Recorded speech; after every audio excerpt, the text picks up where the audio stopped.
সমন্বয়কের প্রভাব খাটিয়ে ১০ কোটি টাকা বাগিয়ে নেয়ার অভিযোগ উঠেছে এনসিপি নেতা ও কুমিল্লা ৪ আসনের এমপি হাসনাত আবদুল্লার বিরুদ্ধে।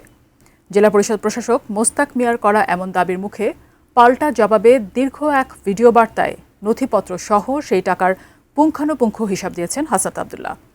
বিস্তারিত জানাচ্ছেন মেহেদী হাসান। আমার জেলা পরিষদ থেকে মুরাদনগরে যে আসিফ মাহমুদ কি ছিল একটা আমাদের নিজস্ব রাজস্ব টাকা 15 কোটি টাকা, আর একজন হাসনাত আবদুল্লাহ ও নিয়ে গেছে 10 কোটি টাকা।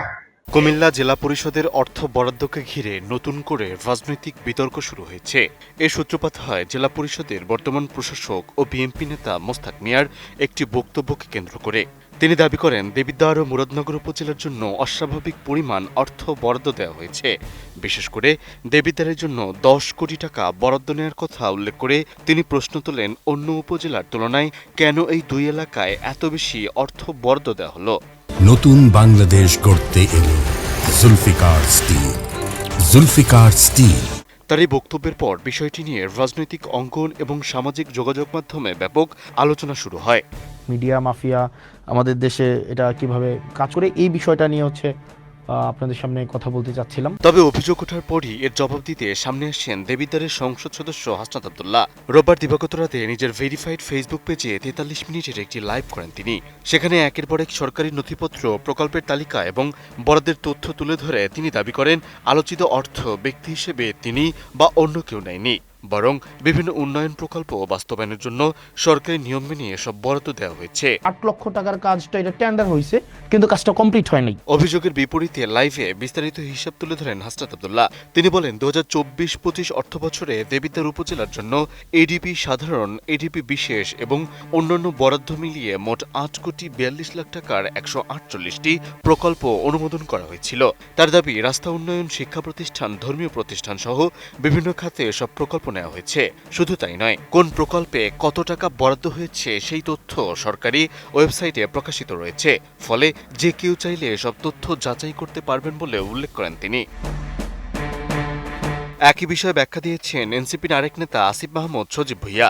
তিনি বলেন আলোচিত ওই অর্থ জেলা পরিষদের নিজস্ব রাজস্ব তহবিল থেকে দেয়া হয়নি, বরং স্থানীয় সরকার বিভাগের বিশেষ বরাদ্দ খাত থেকে প্রকল্প ভিত্তিক এই অর্থ বরাদ্দ দেওয়া হয়েছিল। তার ভাষ্য, বিষয়টিকে ভিন্নভাবে উপস্থাপন করে রাজনৈতিক বিতর্ক তৈরি করার চেষ্টা করা হচ্ছে। তিনি একেবারেই বেসিক একটা জায়গায় ভুল করেছেন, রাজস্ব খাত এবং বিশেষ বরাদ্দ খাতকে গুলিয়ে ফেলেছেন। অন্যদিকে বিষয়টি নিয়ে কথা বলেন কুমিল্লার সাবেক জেলা পরিষদ প্রশাসক আমরুল কায়সারও।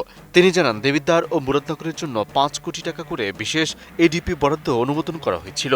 জেলা পরিষদের কমিটির সুপারিশ, সংশ্লিষ্ট কর্তৃপক্ষের যাচাই এবং মন্ত্রণালয়ের অনুমোদনের পরই এসব প্রকল্প বাস্তবায়নের সিদ্ধান্ত নেওয়া হয়। অর্থাৎ পুরো প্রক্রিয়াটি প্রশাসনিক নিয়ম অনুসরণ করেই সম্পন্ন হয়েছিল বলে দাবি করেন তিনি।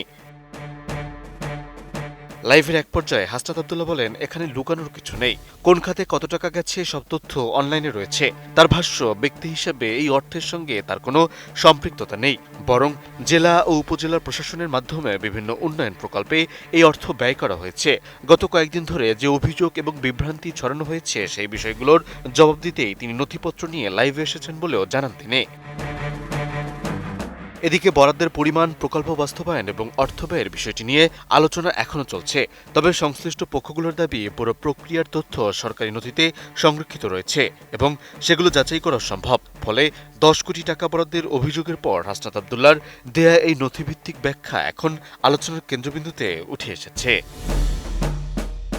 মেহেদী হাসান, এটিএন নিউজ।